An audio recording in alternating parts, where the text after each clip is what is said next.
Pod Afro, o seu novo podcast. Pod Afro!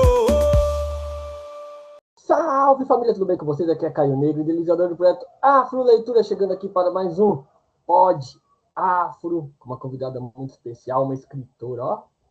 Vamos continuar no interior de São Paulo, saímos de Sorocaba, minha terra, vamos fazer um rolezinho aí no interior de São Paulo para conversar com a nossa amiga do Afro Leitura, nos apresentou, muito especial. Mas antes de eu apresentar essa escritora, a gente vai conhecer um pouquinho da história dela, né?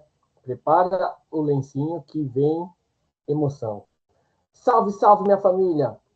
O Pod Afro está no ar na nossa segunda temporada, abrindo caminhos da nossa memória e do afeto e da escrita. Que cura!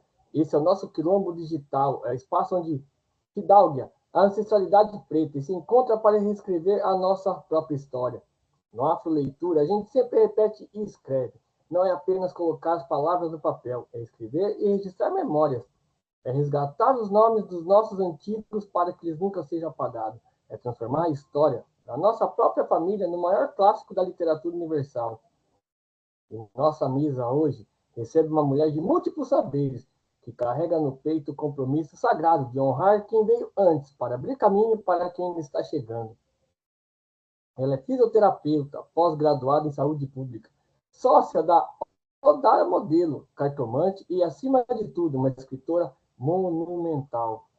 Com um sonho de infância de ter uma grande biblioteca em casa, ela construiu seu próprio templo de histórias, publicando 3 livros marcantes: Saberes de uma Vida, uma história de amor ancestral, inspirada na força matriarcal de sua avó, Maria José, bendito seja dito, que resgata as memórias e contradições de seu bisavô, Benedito, e Encontro de Nós, fruto da bela união com a escritora Janaína Bernardino, no coletivo Oriqui, um espaço vivo de leitura e escrita para ampliar a literatura negra.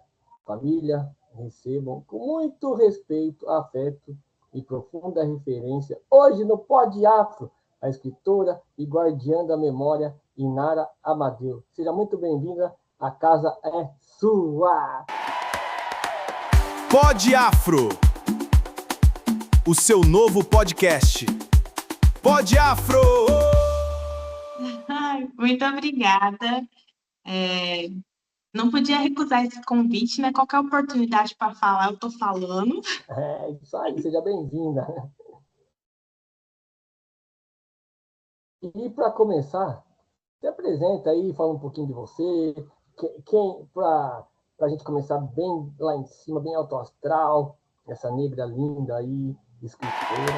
Ó, Pod Afro, iremos viajar o seu na novo literatura, podcast. que legal. Então, Pod Afro! o seu nome.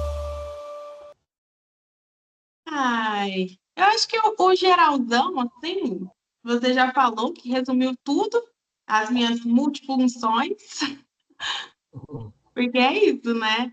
A gente tá ali, qualquer oportunidade, a gente tá agarrando a oportunidade e tudo que a gente vai fazer muito bem feito, porque a gente se dedica naquilo que a gente acredita.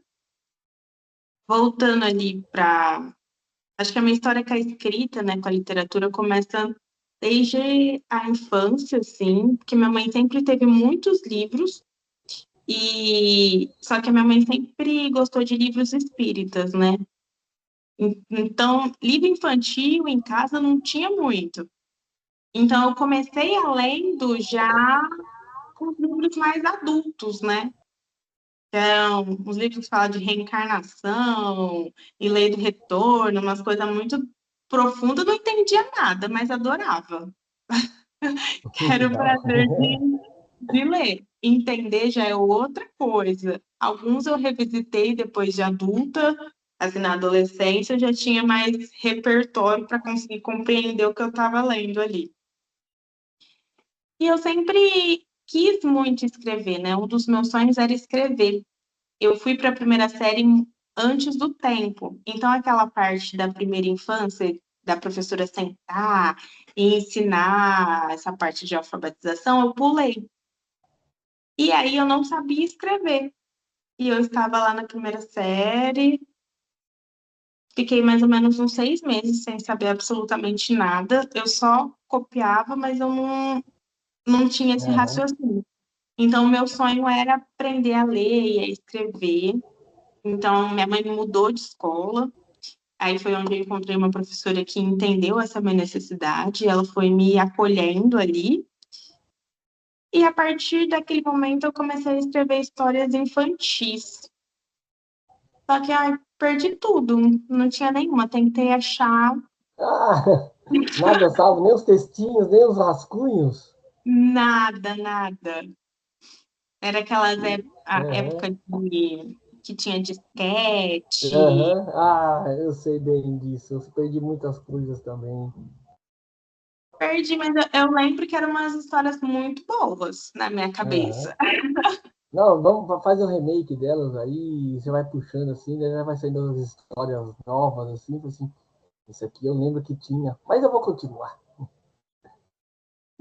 Então, tem uma pontinha assim de vontade de conseguir acessar um movimento mais desse mundo Aham. assim infantil, infanto-juvenil, sabe? Não veio a história ainda para eu conseguir explorar esse lado, porque é um lado que traz muita criatividade, e eu acredito muito na potência da criança, desse movimento infantil, né? Porque as crianças estão vindo muito inteligentes, a gente consegue Sim. ter conversas muito profundas Uhum. com a criança ou com o adolescente, e isso me encanta. Teve uma época que eu dava aula para adolescente, né? Então, para pré-adolescente e adolescente de espiritismo. Então, eu sempre estava ali no meio de jovens e ultimamente essa vontade está ressurgindo aí de Tá bom. novo. Tá voltando. A poeta tá voltando. E a gente tem algumas perguntas para você. É uma pergunta tudo tranquilinha, tá? Não só de advogado, não. Inara, você conta que o sonho de infância era ter uma biblioteca enorme em casa. E hoje você é autora de 3 livros. Como foi a transição da menina que sonhava entre as páginas para a mulher negra que decidiu escrever e eternizar suas próprias raízes?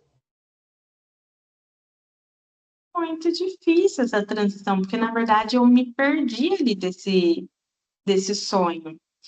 Porque antigamente a gente tinha uma ideia de que, na verdade, não era uma ideia de que para você publicar um livro, primeiro que você tinha que estar ali dentro de uma faculdade de letras, algo relacionado Uhum, ali para humanas, né? Tinha esse estigma antes. Depois vinha um outro lugar de tipo, escrever é muito difícil, publicar é muito difícil. E não é difícil, mas é muito caro. Publicação de livros são caros, é um sim. investimento alto. E teve um período ali que não tinha tantas possibilidades para um escritor de baixo custo. E entra depois aquela pegada de tipo, tá, mas como que você vai ganhar dinheiro com isso? Não tem condição. Então você Uhum, muda totalmente, né, em prol de algo que vai ser rentável, que porque você precisa de uma estabilidade financeira e tudo mais. Então é onde eu vou para a área da saúde.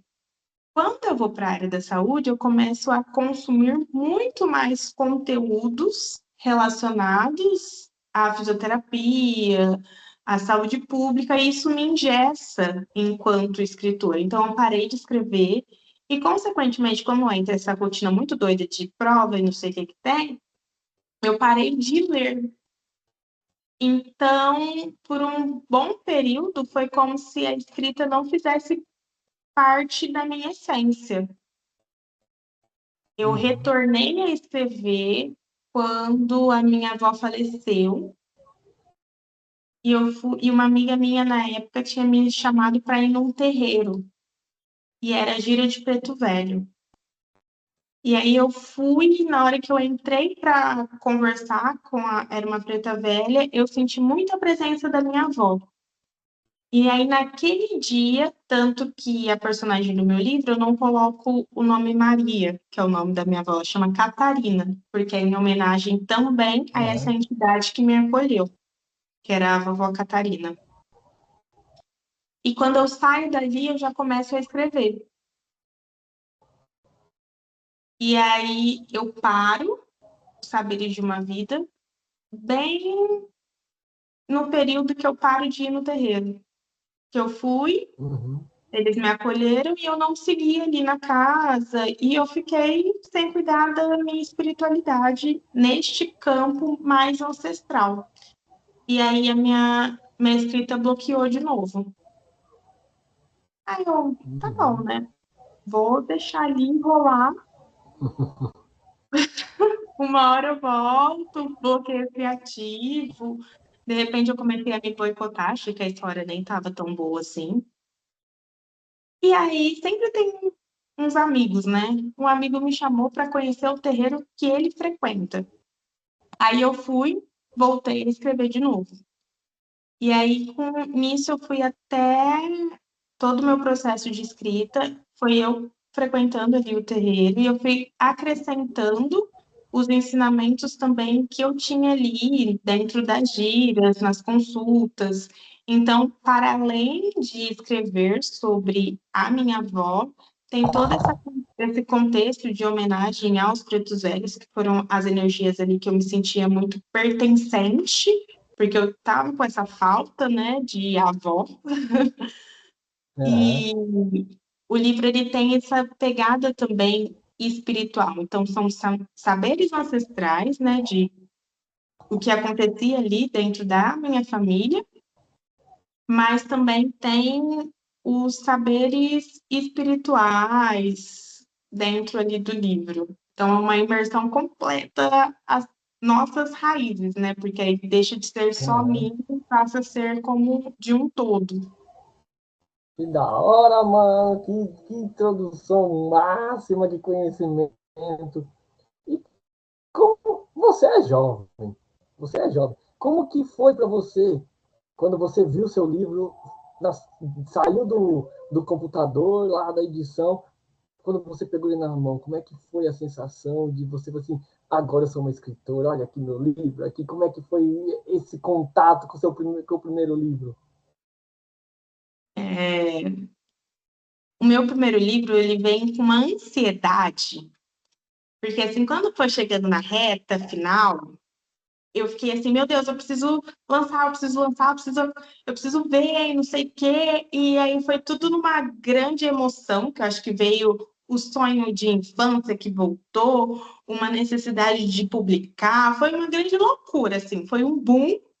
E eu falo que as pessoas acabaram não entendendo porque, como eu não tinha contado para ninguém que eu estava escrevendo, ficou, tipo, muito avulso. Tipo, do nada, a Inara escreveu um livro. Não teve uma introdução, não tinha, não tinha o público. Foi E de aí eu surpresa. fui, foi surpresa. Aí foi tipo um negócio assim, as pessoas não entenderam. Hoje, quando eu falo de livros, de literatura, as pessoas começaram a associar, mas em saber foi uma coisa muito doida, uma necessidade muito doida. Foi um livro muito doido também, porque nesse livro eu também psicografei. Como eu tinha essa, eu comecei dentro da espiritualidade num contexto kardecista. Uhum. Então eu estudava outros tipos de mediunidade. Em um determinado momento do livro, na reta final do livro, eu escrevi um negócio e eu falei assim, isso aqui não saiu de mim. Aí fui investigar como uma boa curiosa que sou.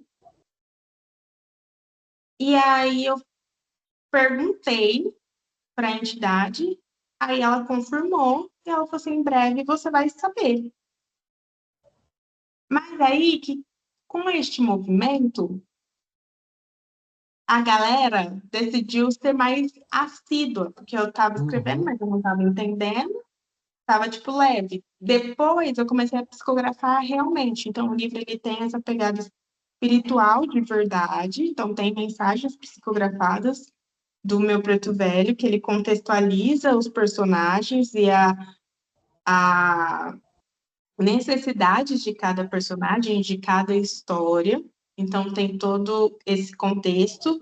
E aí eu já sabia que o meu livro não ia chegar também para qualquer pessoa, porque ele Aham. chega para quem precisa realmente, porque tem essa pegada de cura. Então, eu lancei, mas eu falei assim, bom, quem tiver que ler, vai ler, Vai porque ler. a Aruanda vai resolver se eles passaram a mensagem que é assim. Então, eu não me preocupei tanto. Aí, a partir do segundo livro, eu também não me preocupei tanto. Fui me preocupar no terceiro, que aí eu já Uhum. pensei numa estratégia de marketing, me Aham. entendi realmente como uma possibilidade, porque vem muito desse lugar. Viver de vender livros, hoje, para quem é uma escritora independente, é muito difícil. Sim.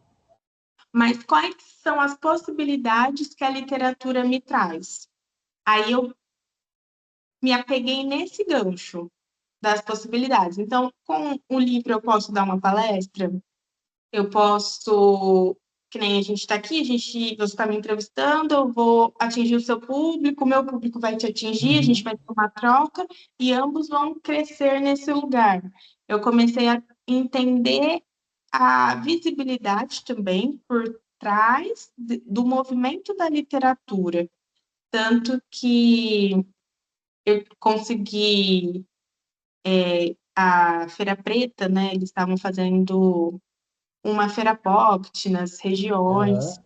e eu consegui entrar através da literatura, porque é uma literatura que eu reconheço, né? Uma forma literária que é difícil de achar. Sim. Então, esse cenário não tem, e é nesse cenário que eu posso crescer. E então, eu acho que eu estou me entendendo agora enquanto escritora, tanto que eu não me colocava nesse lugar, porque eu acho que vem muito do sonho, né? Então parecia que era muito distante ainda, mesmo com os livros publicados. Então, o primeiro foi que susto, mas que Uhum. legal. O segundo foi mais tipo, dá para eu refinar aqui, dá para eu refinar ali. Estou entendendo a minha forma de escrita, porque tem tudo isso da gente entender como que a gente escreve realmente, né? Então, o segundo foi assim, o terceiro já foi mais lapidado. Aí eu falo que se fosse Aham. para nossa, um livro que está melhor, de estrutura, de, de tudo, assim, né? De um contexto para além da escrita, encontro de nós. Que aí também, né, a gente não vai continuar sempre no mesmo erro, a gente vai melhorar. É. Vai melhorando.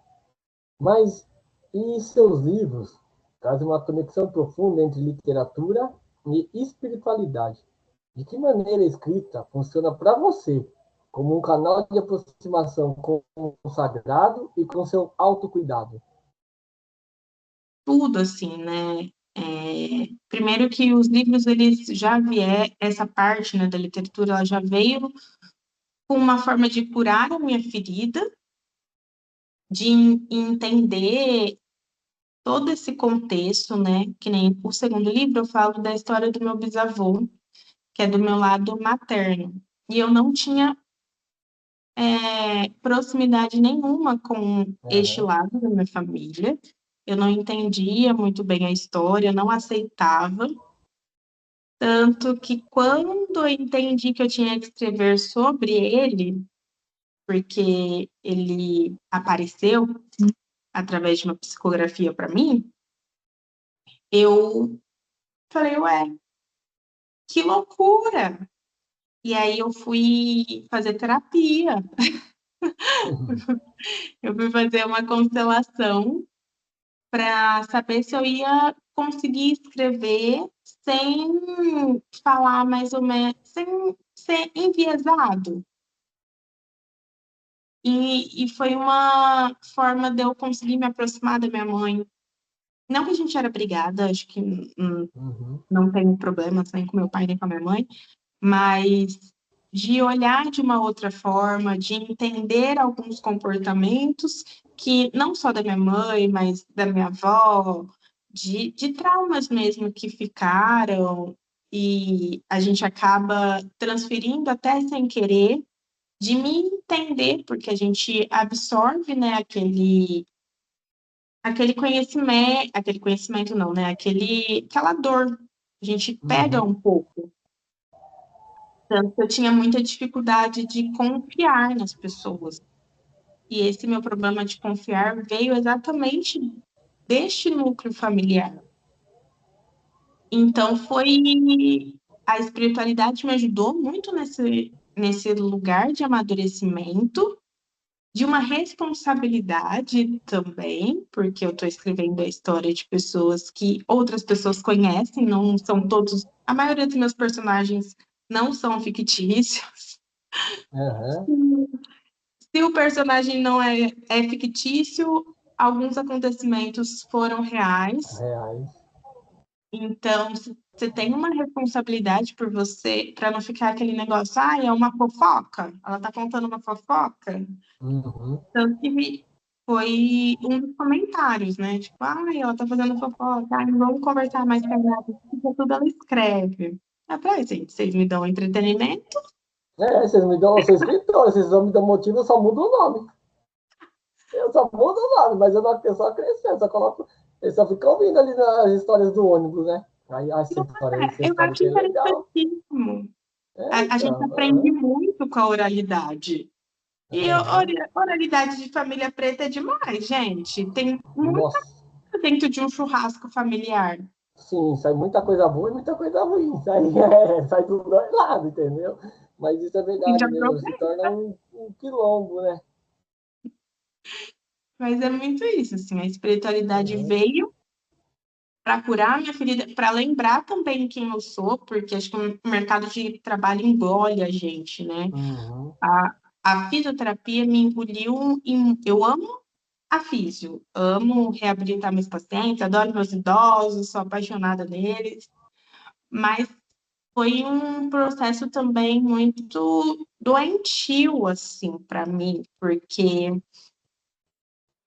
saúde não é acessível, a gente tem que falar a verdade nua e crua.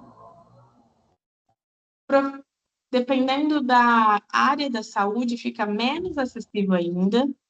Então, eu era uma fisioterapeuta e sou uma fisioterapeuta, e eu não atendia pessoas negras, uhum. porque mesmo eu deixando o meu valor acessível, ainda assim tinha um fator cultural muito importante, que as pessoas não conheciam a profissão, ou se conheciam, não tinham condições de pagar, ou se começavam a pagar, não via como uma prioridade, então cortava.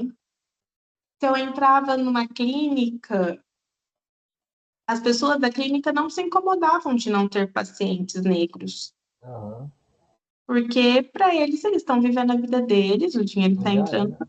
certo.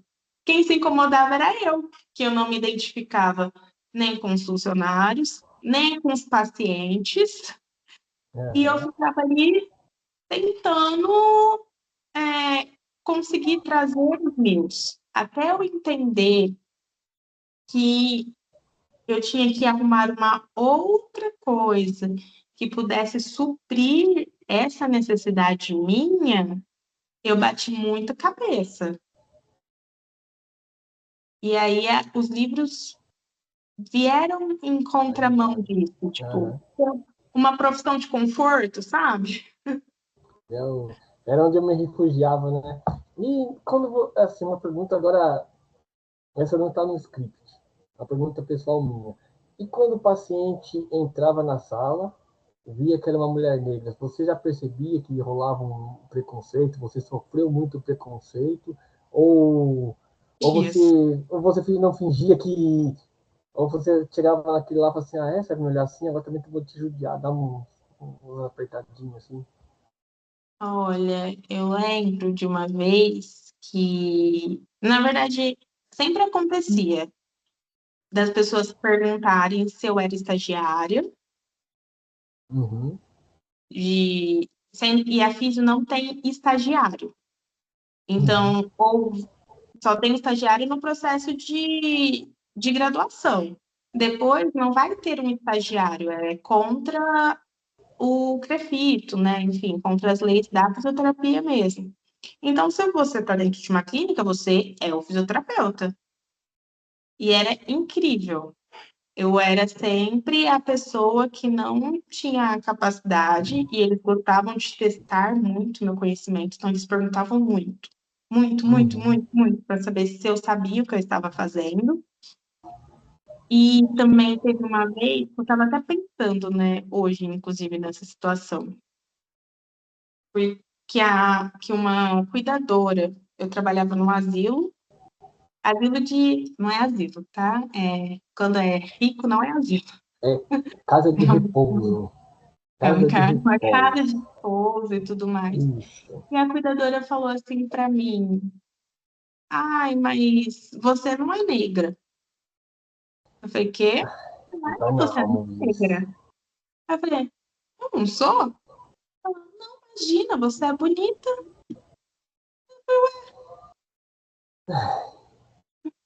Eu falei: agora eu preciso voltar para minha casa e comunicar à minha família inteira que eu não sou preta, porque você decidiu agora que eu não sou preta. E ela, tipo assim, ficou indignada que eu me achava preta. Uhum.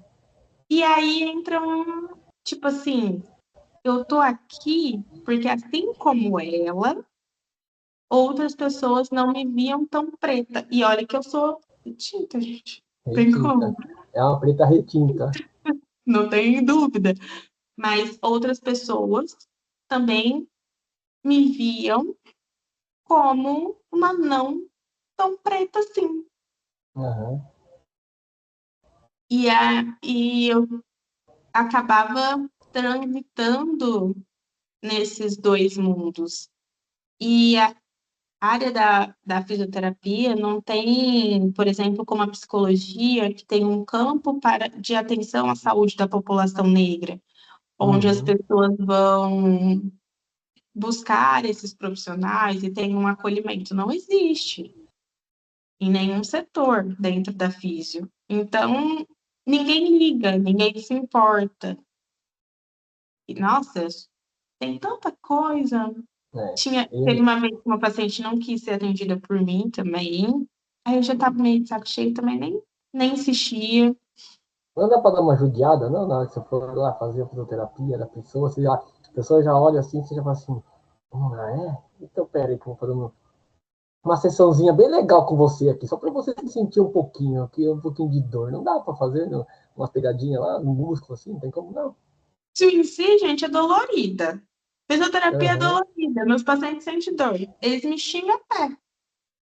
Até quando eu tô fazendo um caminho, porque dói. Uhum. Aí você gosta, né? Por dentro tá que dá uma alegria, né? Mas isso foi também um dos motivos que Uhum. eu escolhi ser empreendedora. Uhum. Na verdade, eu me tornei empreendedora porque existe uma grande diferença entre eu trabalhar na clínica dos outros, porque eu estou trabalhando numa clínica X. O paciente não entra em contato comigo, ele entra em contato Clínica. ou com os donos da clínica ou com a secretária. Então, eles vêm com uma expectativa de profissional, de Uhum. tudo, de cor, de cabelo, de tudo. Fato. E aí, quando chega e vem eu, nossa, também para eles, ó, é uma quebra de expectativa tão grande que Uhum. eles não conseguem disfarçar. É um ou outro que, tipo, não liga e que vambora, e é isso e aquilo. E aí eu escolhi empreender, montar o meu espaço, porque para que isso não acontecesse. Porque sou eu, a cara do negócio sou eu. Se a pessoa quer fechar serviço comigo, ela vai ver que já sou eu. Se ela não quiser, não estou te oferecendo uma outra personalidade. É isso É aqui. eu, E eu aí, escutando. não quer nem manda Uhum. mensagem, não fecha, vai fazer outra coisa, sabe? Me poupei.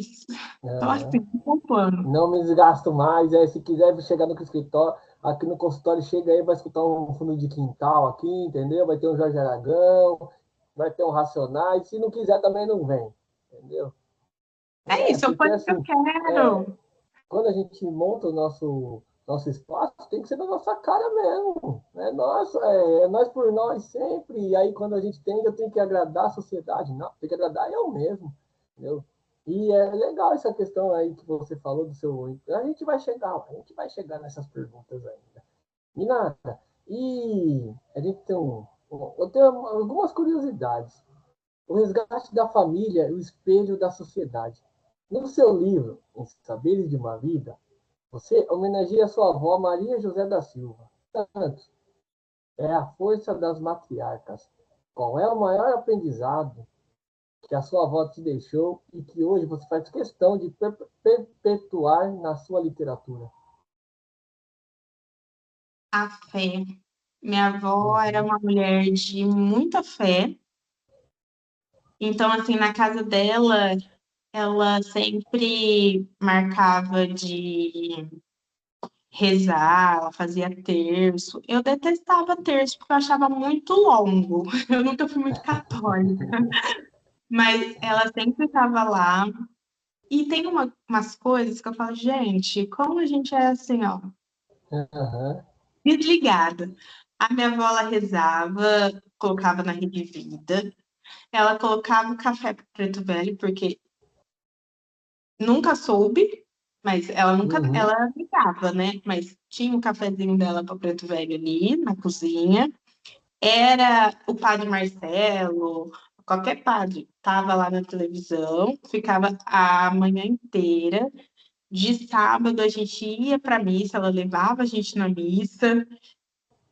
Então, esse contexto da fé, para mim, é muito forte vindo da minha avó, porque ela sustentava a família inteira com a fé dela. Porque às vezes a gente não estava com tanta fé assim, mas ela estava rezando, alguém uhum. estava rezando.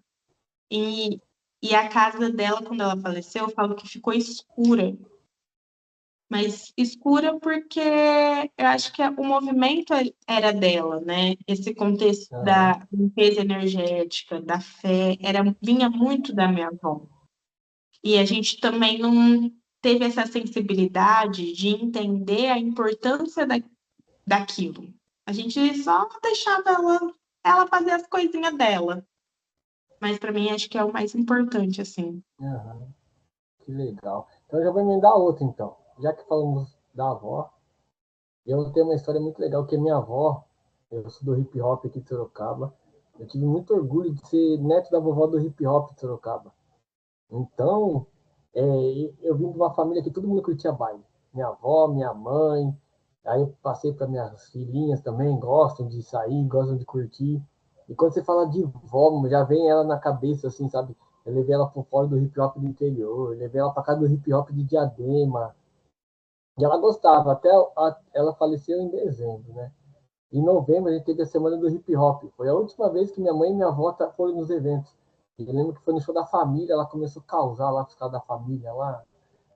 Olha, eu falei assim, vó, você vai apanhar aqui. E eu sou a vovó do hip hop, quem manda aqui sou eu, entendeu? Eles não mandam nada.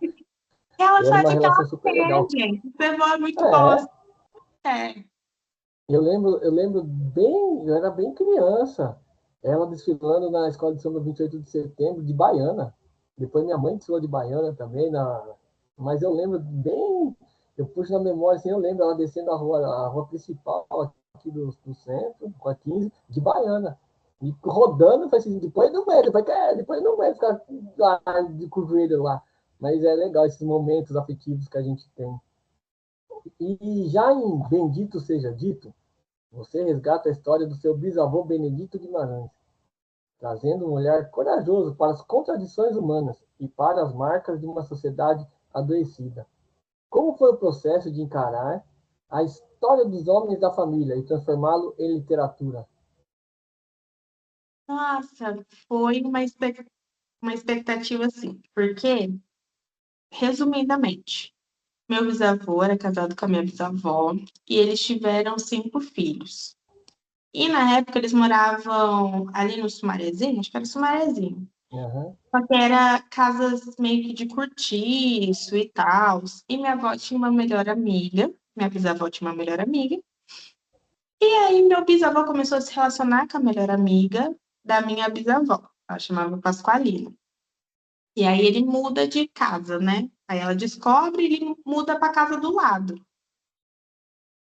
Aí a Pasqualina ela é casada e tudo mais. E aí o marido descobre, vai embora com as crianças. E ela fica a Pasqualina e meu bisavô na casa do lado. Em um determinado momento, ela decide buscar as crianças. Só que aí ela volta só com as duas meninas. Aham.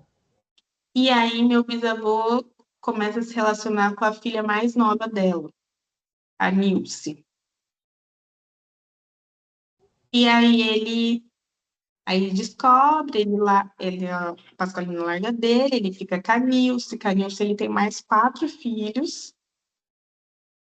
E então, tipo assim, eu sempre tive aquele negócio, mas, sabe? Ai, não quero contato com este homem na minha cabeça. Aham. Não, eu sempre falei, esse lado da família não funcionou, gente, não deu certo. Aham. Então, todo mundo ficou assim, muito. Era como se fosse um assunto proibido. Então, ninguém falava, todo mundo tinha contato com os meus outros tios avós, né? Avós, Uhum. mas ninguém falava de fato o que sentiu, o que revoltou. E não, era como se nada tivesse acontecido, era uma coisa estranhíssima. Então, quando meu bisavô se comunica comigo através da psicografia, foi uma das coisas que eu perguntei, né, para ele. Eu falei assim, e aí, né, gente? Porque este ponto da Nilce, para mim, pegava muito para eu escrever. Eu falei assim, se ele Aham. estiver tentando me contar uma outra história, eu não vou escrever nada. Ele vai ficar aqui gritando na minha orelha e eu não vou escrever o livro. Aí, ó, que ponto a gente chega, né? Louquinha na cabeça, brigando com o espírito. Aí ele me traz um ponto muito importante, assim. Ele fala, ó, nos dias de hoje, isso a gente caracteriza como um abuso, caracteriza como um assédio, porque era uma menor de idade, eu já era um homem mais velho, eu devia saber impor os limites. Porém, naquela época, o escândalo não foi porque ela era uma menor de idade. Ninguém olhou para esta mulher, para esta menina. O Uhum. escândalo foi porque ela era filha da Pasqualina.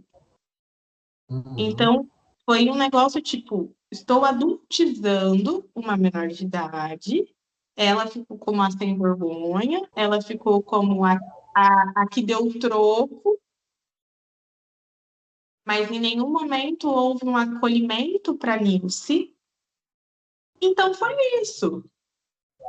Alguns condenaram, mas não foi um condenar pensando na adolescente. Foi um condenar por outros motivos, como se ela tivesse um total discernimento como uma mulher de 20 anos, de 25 anos, e ela tinha 15 para 16. Aí, de repente, ela estava com 4 filhos, com uma adolescência interrompida ali, Uhum. virou esposa, e foi morar junto, então tinha que cumprir com as responsabilidades de casa.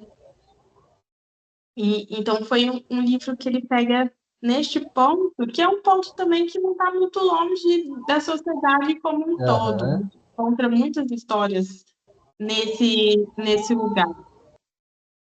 E hoje a Nilce é minha paciente.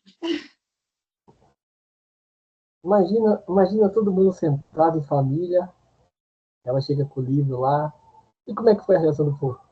Quando você publica esse livro, fala sobre isso, né? Como é que foi, como saiu essa história? Como é que foi no final de ano, lá tá todo mundo reunido no Natal. Aí chega lá a escritora da família, ó, vem aqui para vocês verem como é que foi a reação da família recebendo isso. Então, alguns acharam que eu estava É porque eu uso a palavra na capa homenagem. Então, Aham. alguns acharam que eu estava santificando o meu bisavô. E o livro ele não santifica ele em nenhum momento. Outros me ligavam para saber que dia que eu ia publicar, quando que eu ia terminar, porque queria saber o que que aconteceu, porque tinha esse negócio de ninguém fala sobre isso, uma história proibida. Outros ficaram tipo assim, mas por que ele? E não Uhum. sei o quê. Então, mas no fim foi um movimento, todo mundo queria saber, mas muitos não tiveram coragem de comprar para realmente Mentira. saber. Só queria saber Então, do spoiler. eles queriam saber antes, mas também não vou gastar dinheiro para de fato Aham. descobrir o que que aconteceu, porque vai que eu descubro alguma coisa que eu não quero. Não Porque queria. tem muito isso, né? Você tá lá Uhum. 40 anos com uma história, você tem que estar muito pronto para ver um outro lado. Você tem que querer estar pronto para ver um outro lado, e às vezes você não quer e tá tudo bem, fica aí com a sua verdade, Uhum. tá tudo certo. Então foi um negócio meio assim. Mas o final de ano foi bem tranquilo, tá? Tá? Não Não teve. teve ninguém jogou frango na cabeça de ninguém, não, né? Não. Eu sou um pouco fechada também, Aham. não sou tão aberta, assim.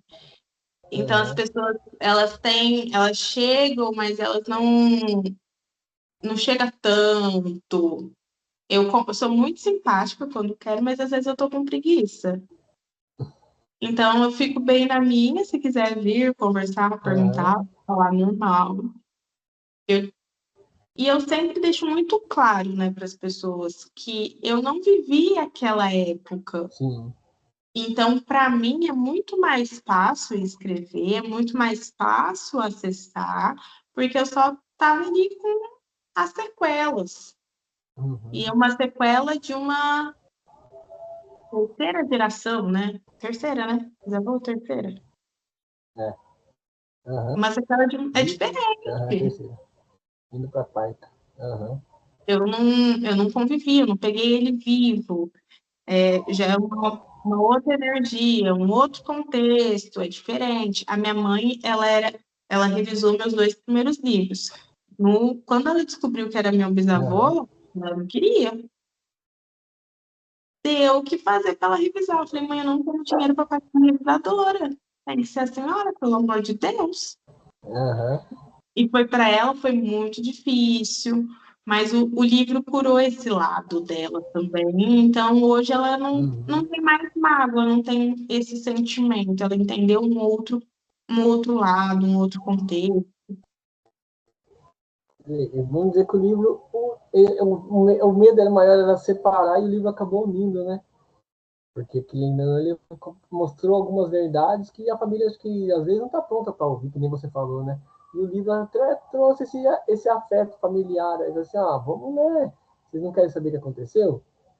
A Trouxe, pequena liga, foi legal. por exemplo, as minhas tias do terceiro relacionamento, eu não tinha proximidade com elas. Uhum, Então, eu comecei a conversar a partir do livro, porque elas descobriram que eu estava escrevendo o livro, e aí elas tiveram um contato diferente com o pai delas, e elas sentiam essa falta do pai, e elas viram em mim talvez alguém que pudesse trazer um isso, consolo nesse lado. Então, elas se aproximaram muito de mim nesse lugar, uma mais que a outra, mas foi isso, assim, aproximou uhum. esse lado que eu não tinha muito, esse lado familiar que eu não tinha muito contato, que eu não sabia o que que acontecia, o que que fazia. Para mim eram pessoas avulsas, então funcionou. E que bom, né? E a repercussão, não da família, a repercussão que você sentiu com o livro, como é que, não só esse sobre o vô, né? Sobre o bisavô, e também sobre a sua avó. Esses dois livros acho que mexeu bastante, né? Balançou, acho que a escritora bastante, porque querendo ou não, vem de dentro para fora, né? Como é que foi que você recebeu isso aí tudo? Foi muito legal. Houve um movimento, assim, que de pessoas se aproximando, porque a gente volta lá para o começo, né? Dessa ideia de que Aham. brincar é muito difícil. E aí, de repente, eu descobri muita gente que tinha vontade de escrever e não escrevia e começou a se identificar comigo nesse lugar da escrita, né?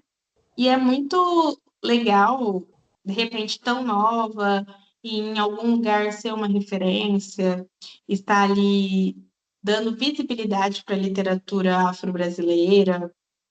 Eu sou muito brasileira, adoro muito a cultura brasileira. É, da hora, da hora. E então, sempre que eu posso estar em espaços e eventos nesse sentido, eu estou. Tanto que com os livros, os eventos que eu fiz de lançamento, nenhum foi um evento que eu organizei, foram eventos que eu fui convidada a participar. Então, Saberes de uma Vida, eu fiz dois lançamentos de Saberes de uma Vida, um no Encontro das Pretas, que é um evento organizado pela Daniela Oliveira, que era minha mentora de negócios. É ainda que às vezes eu preciso de um help, e ela faz um evento para mulheres empreendedoras negras. Então, fala de dinheiro, fala de você se colocar no mercado de trabalho, muito legal. Então, eu fiz um lançamento ali. Desse lançamento, tinha a Gláucia Brito, né, como uma das participantes, e ela me convidou para fazer o lançamento do livro no Casa de Pretas, que era a quarta edição do Casa de Pretas, que é um evento em homenagem à mulher negra, latino-americana e caribenha, Uhum. que acontece todo ano aqui em Ribeirão. Aí fiz lá, deu um outro boom, porque eram mais pessoas, é um evento que tem samba, tem a feira, né, de afroempreendedores. Então, é um outro movimento que tem todo ano. Esse ano elas me chamaram de novo para a quinta edição, aí eu fiz o lançamento junto com a Janaína do Encontro de Nós. Da hora. É uma aula essa menina, viu? É uma aula. Eu fico imaginando a família, o orgulho que deve ter. E a gente tem, que a gente fala, uma pergunta de ouro, que é o coletivo Oriki, tá certo o nome? Uhum, tá E a certo. pergunta de ouro é o coletivo Oriki e o afeto coletivo. Junto com a escritora Janaína Bernardino, você criou o coletivo Oriki, que começou com um clube de leitura e se tornou um espaço de escrita, troca e fortalecimento da literatura, a literatura negra. A pergunta de ouro. Inara, em encontro de nós, vocês dão a vida à história de Zenaide, Vera e Geralda, diante de um sistema que sempre tentou apagar a memória do nosso povo. Qual é a urgência e o poder do coletivo Oriki em garantir que as mulheres negras escrevam juntas e segurem as canetas das suas próprias narrativas? Ó, o Oriki, ele veio desse movimento também, porque eu e a Jana, a gente se conhecia de rolê, assim, tínhamos amigos em comuns, mas nós não éramos próximas. Eu sabia que ela escrevia, porque ela tinha um, tem um site que é de newsletter, né? Então você vai lá e você escreve seus textos e tudo mais. Aí eu vi que ela começou a escrever e eu estava enferrujada. Eu falei, vou fazer o meu. Eu lia as newsletters, as news dela, comecei a escrever também lá. E em um determinado momento, quando eu lanço Saberes de uma Vida, ela entra em contato comigo para montar um grupo de leitura. E aí a gente foi, pô, bacana, porque eu não tinha muitas amigas negras que liam. Uhum. E a ideia era que fosse isso, assim, um grupo de leitura. E de repente a gente foi se aproximando e foi fazendo reunião. Foi, acho que seria legal um grupo onde as pessoas também pudessem desenvolver a escrita criativa. E aí a gente começa a estruturar isso, porque muitas pessoas começaram a procurar a gente não para um grupo de leitura, mas com a curiosidade da escrita, com a curiosidade da publicação. E aí, de repente, esse contexto da publicação é algo que fica muito vago para as pessoas. Por exemplo, eu optei por uma editora independente. Então, a editora independente, para quem não tem verba, tem um custo ali mínimo para lançar os livros. Uhum. Então, e muita gente não conhece, não tem acesso a esse recurso. E eu vou te falar que eu nem sei como que eu descobri, que eu acho que eu fui caçando tanto, aí eu parei e falei, agora é essa. Assim, E tem aí que a ser gente assim. tem que ir pulsando. E a gente se uniu nesse lugar, e a ideia era que a gente fosse fazer um evento, assim, né? E a Jana, ela tem uma escrita muito parecida com a minha, no contexto de falar sobre família. E aí ela tinha escrito um conto, e esse conto ganhou o edital, eu não vou lembrar o nome do edital, mas foi publicado um livro de contos que ela fala sobre a história da avó dela também. Aham. Acho que, se eu não me engano, chama o conto da Iabá, algo, posso estar falando errado, depois ela me corrige. E aí eu falei, pô, tem tudo a ver da gente dar essa continuidade. E como as meninas do Casa de Pretas convidado a gente tinham me convidado para fazer um lançamento, eu falei, acho legal a gente ir enquanto Oriki, já que ele está aqui, está funcionando, a gente está movimentando. Aham. Aí eu falei, e eu estava escrevendo um conto, que era o meu conto que eu escrevia, que eu estava escrevendo era Zenaide. Aí ela falou assim, será que dá tempo da gente escrever? Eu falei, claro que dá. Um mês? A gente não consegue escrever um livro em um mês? Eu duvido. Eu Uhum. duvido que a gente não consegue escrever um livro em um mês. Aí ela, então tá bom, né? Aí ela foi escrevendo, eu fui escrevendo, terminei Zenaide, ela escreveu Você, que é sobre a Vera, que é a tia dela. E aí eu falei, eu vou escrever mais um. Aí eu escrevi O Baile da Nega Véia, em homenagem à minha tia Geralda. Aí ela falou assim, então se você tá indo com dois, eu vou com mais um. Aí ela fez um poema para fechar. Só que, cara, a gente não programou o contexto do livro. Então, não foi tipo assim, nós vamos falar sobre mulheres negras, até porque a ideia do Oriki não é Uhum. focar somente na escrita da mulher negra, mas na escrita de autores negros no geral, né? E aí, de repente, a gente olhou, aí a gente viu que a gente acabou indo para um lado da mulher negra, Aham.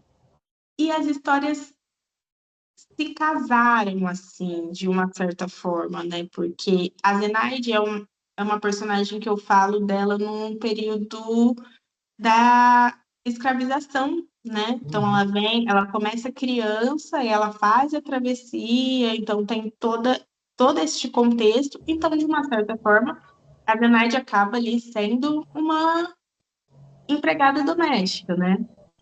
A minha tia, ela também vem nesse lugar, mas só que ela conquistou a casa dela trabalhando na casa de outras pessoas, né? Abdicando um pouco desse contexto de família, de ter filhos, mas ela tinha a casinha dela própria que ela conquistou com o suor do trabalho dela.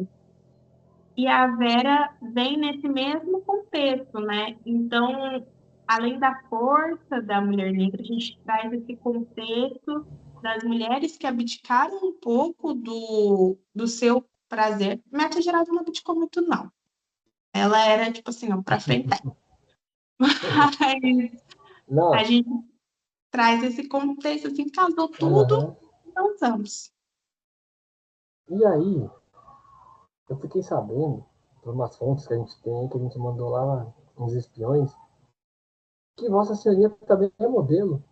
Como isso? Vocês sabem que você é modelo aí. Como que... Como é que surgiu isso daí? Já vou emendar a pergunta, então. Fisioterapeuta, pós-graduado em saúde pública, modelo, cartomante, empresária no Odara e escritora.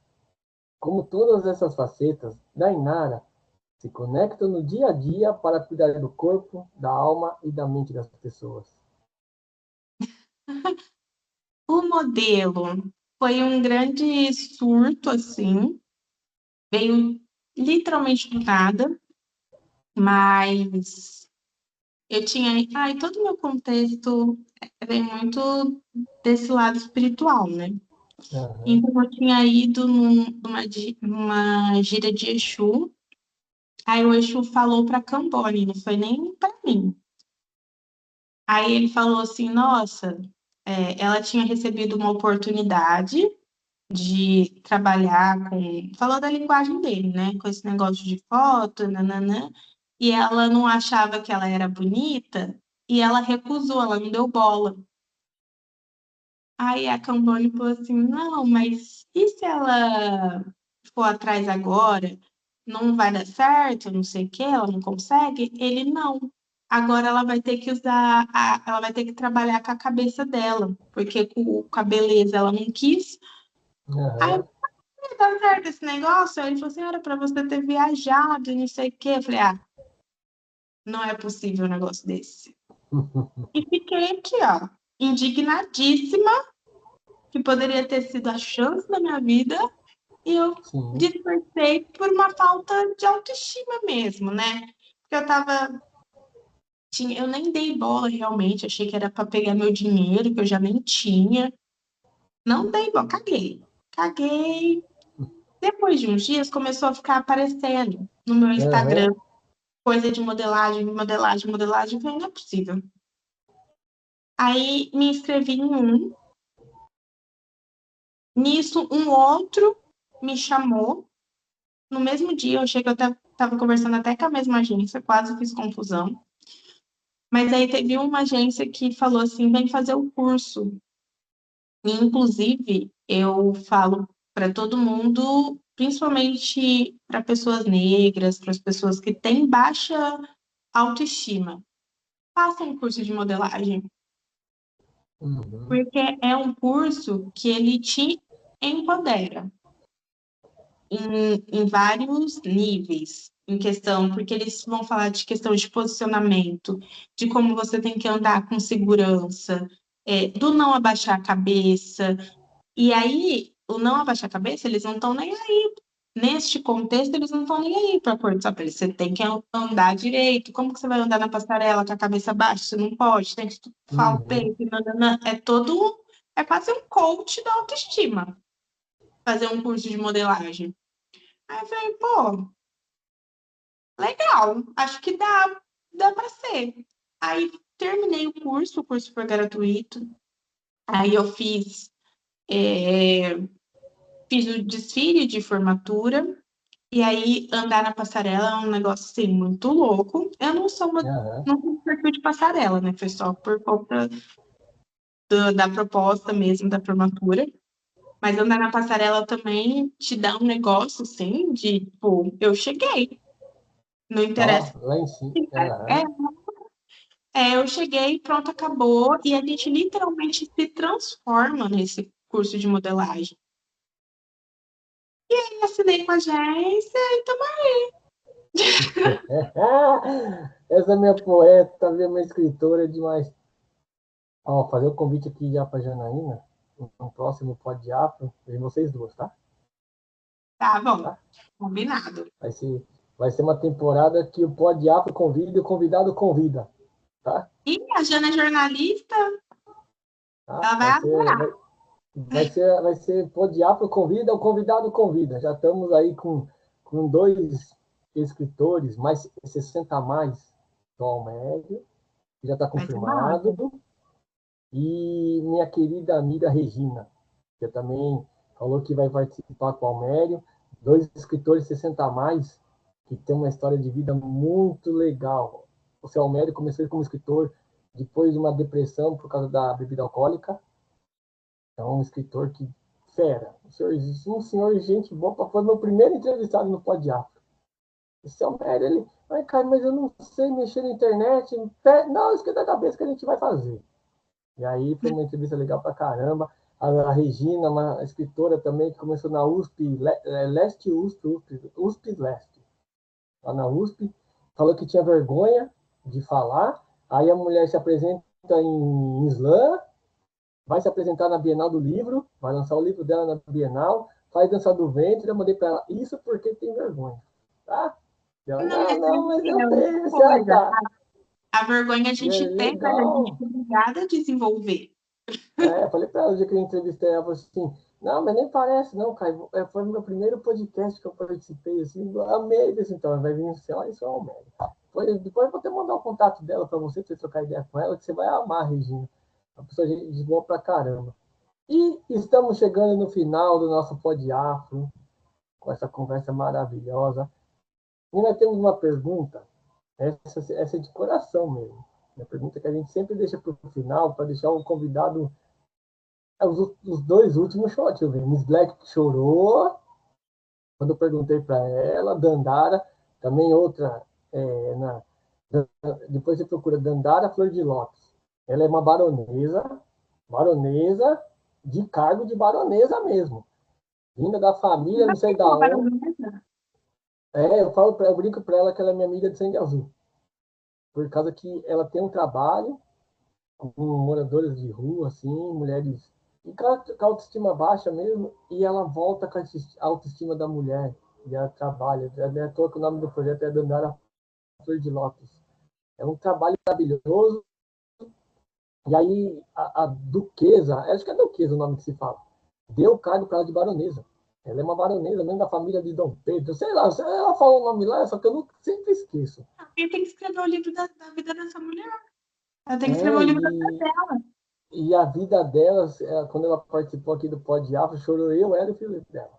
Porque é uma história de vida total, nossa, de superação total. Ela tinha tudo para não dar certo na vida, e através da cultura afro-brasileira, no 20 de novembro, na toca apelido dela, ela colocou o nome como Dandara, aquela princesa Dandara, e ela falou uma frase que até hoje eu não esqueço. Se aquela pessoa branca pode usar um vestido de princesa, eu também posso. Por isso que eu sou Dandara. Eita, que essa frase foi forte. Muito forte, hein? Forte. Nossa, foi um dos podcasts mais emocionantes que eu gravei foi com ela, que chorou os três. Eu sou chorão. Ela começou a chorar de lá, eu chorava daqui. Aí o filho dela entrou também, ficou os três chorão. Até mandar um abraço para ela. E para encerrar, nós temos três perguntinhas. Essa é a última do Pod Afro. Que recado você deixa para a jovem negra que sonha em escrever seu primeiro livro e eternizar a história da sua família? Caraca, pera.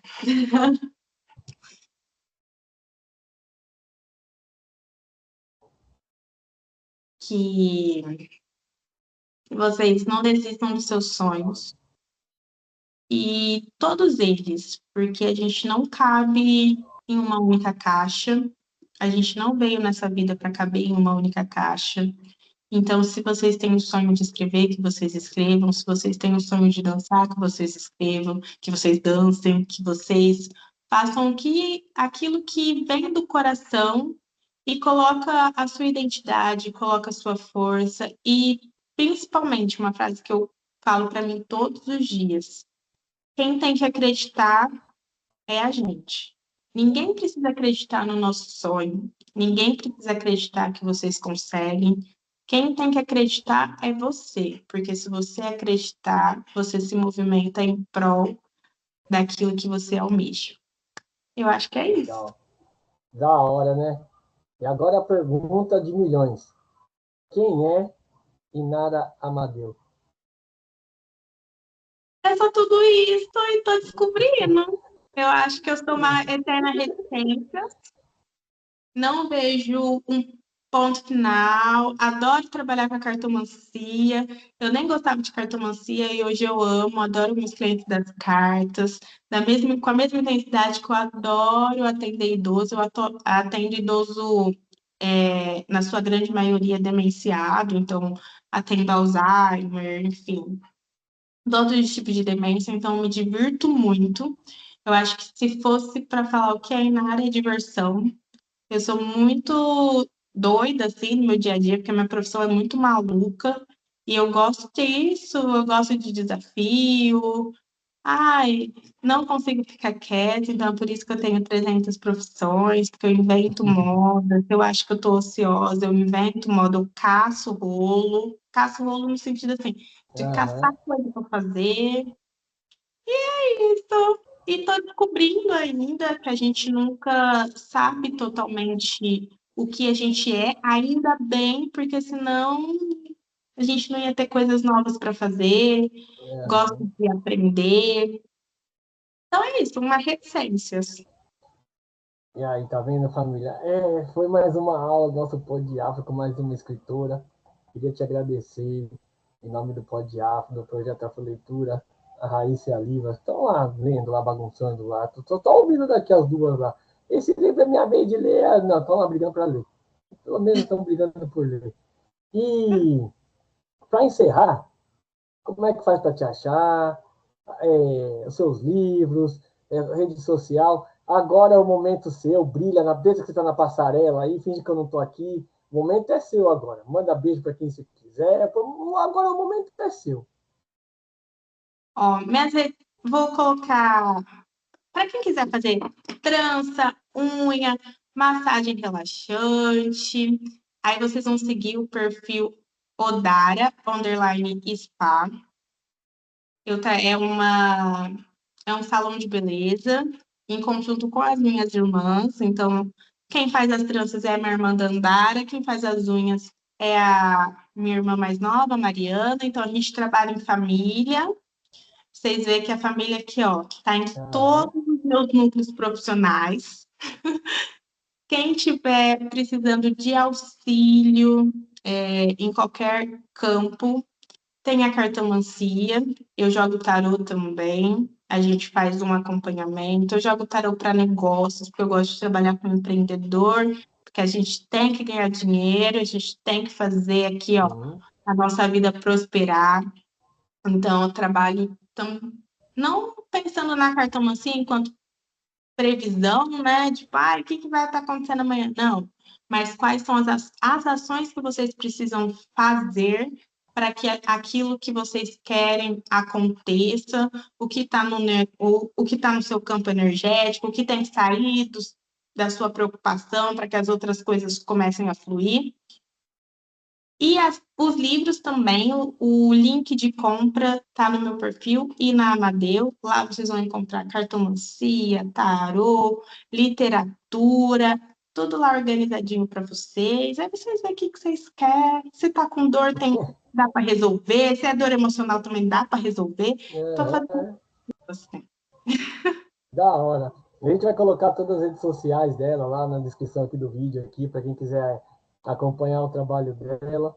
Ela que apareceu no Pod de Afro, a gente colocou lá, indique escritoras negras, né? Coloquei lá, e você acho que indicaram por umas 5, 6 pessoas que indicaram lá, sinal, eu tenho que ir atrás. Ah, eu vou atrás. Então você teve bastante indicações lá. Coloquei lá, falei assim, vamos ver se. E o pessoal começou a te indicar lá, falei assim, não, vou atrás. Ah, eu vou atrás. Então foi legal pra caramba lá o post. A gente descobriu várias escritoras negras. Depois você entra lá, tá no post que tá indicações negras. Aí tem vários lá, várias escritoras lá que todo mundo. Tem até um coletivo também que tem de escritoras negras. E a ideia do Afroleitura é essa. É nós, por nós, mostrando nós por nós também. Entendeu? Chega de os outros usar a gente e os outros que a gente fala não tem nossa representatividade. A gente olha lá, não é os caras que estão nos representando. Então está na hora de a gente ter nossos próprios representantes. Então, um projeto que começou aqui na sala de casa com o clube de livros, meu, da Raíssa e da Lívia. Fizemos um ano agora, esse mês que passou. Muito feliz com os convites. Realidade Cruel, agora a Bienal do Livro. Então, só queria agradecer e, mais uma vez, parabéns por essa trajetória maravilhosa. Quer mandar beijo para a família? Aproveita, vai. Eu nem falei que eles estão fazendo que eu tô aqui, porque para eles não me causar pressão. Aí depois eu mando o link e falo, gente, é assim que funciona. Mas muito obrigada pelo espaço, pela oportunidade, estou muito feliz. Eu já falei, né? Eu amei a iniciativa de ser um movimento assim, feito por um pai com as suas filhas, porque assim, falo para todo mundo, eu sou mimada, ainda bem, sou muito mimada de pai. Então, acho que esse contexto é muito legal, é uma forma de da gente dar continuidade àquilo que a gente tem de melhor, trazer uma nova perspectiva para a família, um momento assim de legado mesmo sendo construído. Então, só tenho a agradecer pela oportunidade mesmo. E é isso. Indica aí para terminar alguns livros aí, vai. Pode ser o seu também, indica aí.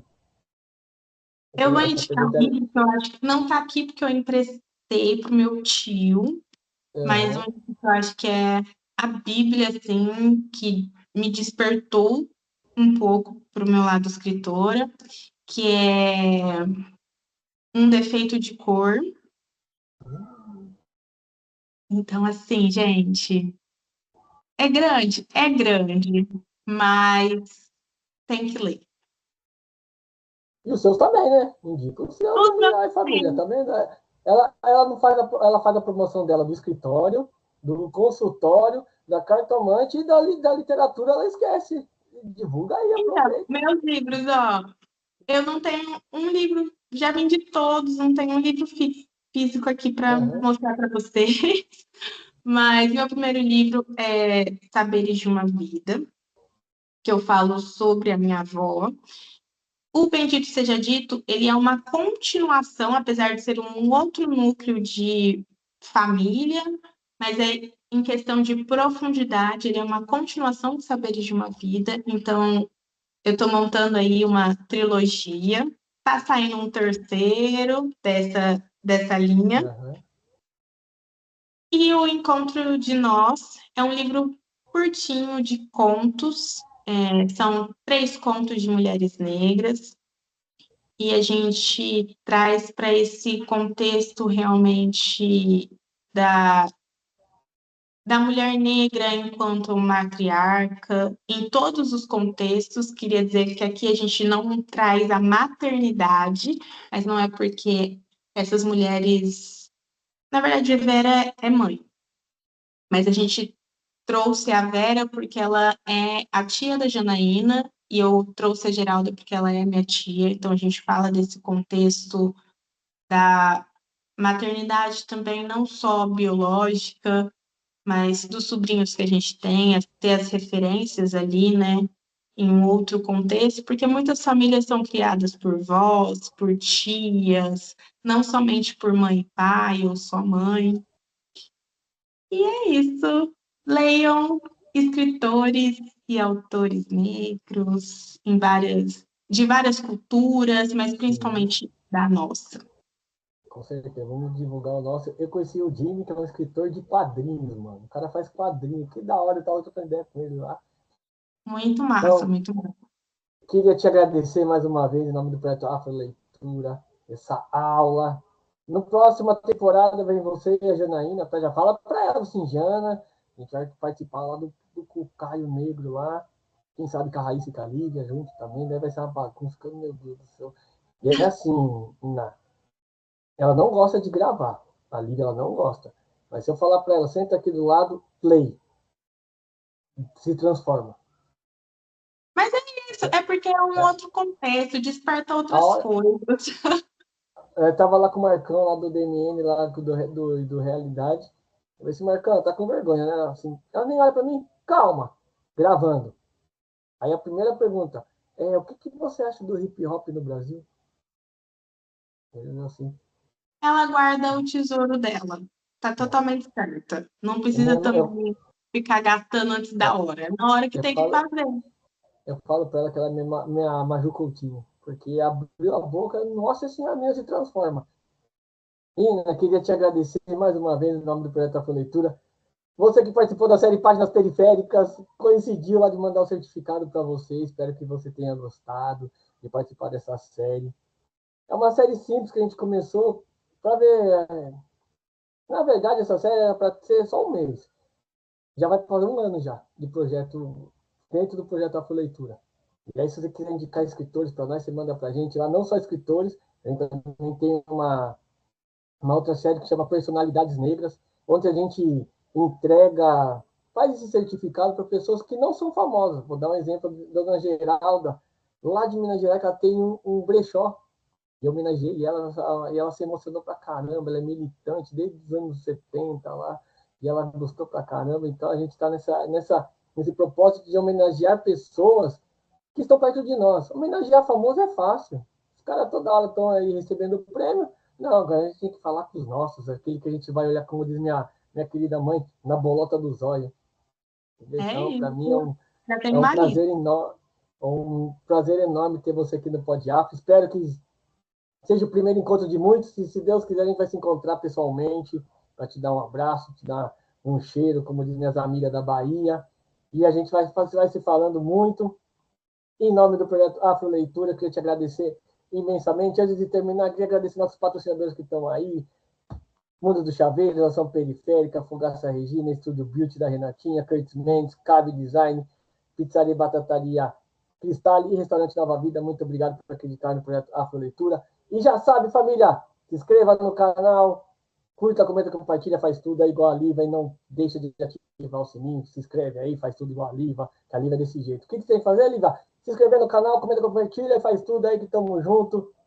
Ina, muito obrigado. Tem um presentinho para você, uma pequena homenagem. Outra, né? Mais uma pede música, tá? Já vai para a terceira.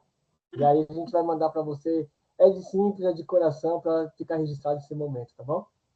Muito obrigada. Tchau, gente. Tchau, gente. Muito obrigado. Hip Hop não para. Caio Negro, Afroleitura. Tamo junto. Fui! Pod Afro. O seu novo podcast. Pod Afro!